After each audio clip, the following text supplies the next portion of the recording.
Eric Prince. The name itself evokes images of shadowy figures, clandestine operations, and the unchecked excesses of privatized warfare. As the founder of Blackwater, Prince built an empire on the battlefields of Iraq and Afghanistan, amassing a fortune by providing security services to governments and corporations alike.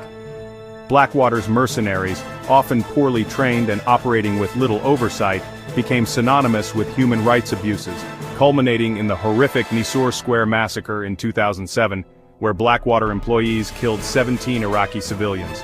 Despite the controversy, Prince emerged from the ashes of Blackwater, rebranding and repositioning himself as a security consultant and private equity investor. He established new companies, secured lucrative contracts, and cultivated ties with foreign governments eager to tap into his expertise in shadowy warfare. But the stain of Blackwater of impunity and brutality continues to follow him. Prince's recent foray into the Democratic Republic of Congo marks a dangerous escalation in his post-Blackwater career. The DRC, a nation grappling with endemic poverty, corruption, and decades of conflict, has become a magnet for mercenaries and private security contractors seeking to profit from instability. Prince's attempt to deploy a private army in the country's volatile North Kivu province is a stark reminder of the dangers posed by the unchecked proliferation of mercenaries and the shadowy world of privatized warfare. In mid-2023, reports emerged of a secret plan orchestrated by Eric Prince to inject a force of 2,500 Latin American mercenaries into the heart of the DRC's conflict zone. The plan called for the deployment of these hired guns to North Kivu, a province already ravaged by decades of violence and instability. Their mission to beat back the advancing M23 rebels and secure control of valuable mining areas. By July 2023, the first wave of this mercenary force, comprising 250 individuals, had reportedly arrived on Congolese soil. The deployment was shrouded in secrecy, with Prince allegedly operating through a web of shell companies and intermediaries to avoid scrutiny and legal repercussions. The involvement of foreign governments, eager to secure access to the DRC's vast mineral wealth, further fueled concerns about the true motives behind this mercenary operation. The deployment of mercenaries in the DRC is not a new phenomenon. However, the scale and ambition of Prince's alleged operation, coupled with his notorious reputation, raised alarm bells within the international community. Critics argued that the injection of foreign fighters into an already volatile conflict zone would only exacerbate violence, undermine Congolese sovereignty, and further destabilize the region. Eric Prince's Blackwater may be infamous, but it is far from alone in seeking to profit from the DRC's ongoing instability. The country has become a breeding ground for private military and security companies, attracted by the promise of lucrative contracts in a permissive operating environment. These companies, often staffed by former soldiers from around the world, offer a range of services from logistical support and training to armed protection and intelligence gathering. One notable player is Ajamira RDC, a company specializing in aircraft repair and maintenance. While seemingly benign, Ajamira's activities have raised concerns about its potential role in facilitating arms smuggling and supporting armed groups.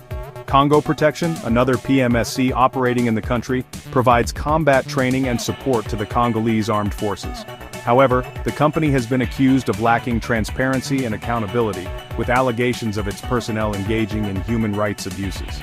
Asociația Ralph, a Romanian PMSC, has emerged as a major player in the DRC's security sector. With an estimated 900 contractors on the ground, Ralph provides military training and support to the Congolese armed forces, reportedly engaging in direct combat operations against the M23 rebels. The company's growing influence and its close ties to the Congolese government have raised concerns about the potential for mission creep and the erosion of civilian control over the military. Section 4. The M23, menace fueling instability in North Kivu. At the heart of North Kivu's turmoil lies the M23, a rebel group that has plagued the region for over a decade. Formed in 2012, the M23 claims to fight for the rights of Congolese Tutsis, who they allege face discrimination and marginalization at the hands of the Congolese government. However, the group's true motives are widely believed to be rooted in a desire for power, control over valuable resources, and ethnic dominance. The M23 has been accused of widespread human rights abuses, including summary executions, rape, and the recruitment of child soldiers. The group's resurgence in recent years, fueled by external support and the Congolese government's inability to provide security, has plunged North Kivu into a new cycle of violence and displacement. The M23's resurgence is inextricably linked to the support it receives from neighboring Rwanda. The Rwandan government, led by President Paul Kagame, has long been accused of backing the M23 as a proxy force to advance its own interests in the region. Rwanda, a small but densely populated country, views the resource-rich eastern DRC as its economic hinterland and seeks to maintain influence over the region to secure its access to valuable minerals and strategic depth. Section 5. A beleaguered peacekeeper, the UN's uncertain role. The United Nations has maintained a peacekeeping presence in the DRC for over 2 decades, seeking to quell violence, protect civilians, and support the country's fragile peace process.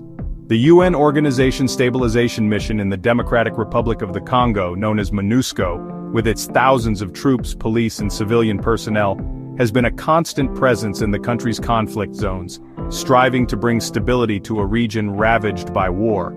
However, MONUSCO has faced mounting criticism in recent years, accused of ineffectiveness, corruption, and failing to protect civilians from the very groups it is mandated to disarm. The mission's inability to prevent the resurgence of the M23 and the deteriorating security situation in North Kivu have led to calls for its withdrawal, with some arguing that MONUSCO has become part of the problem rather than the solution.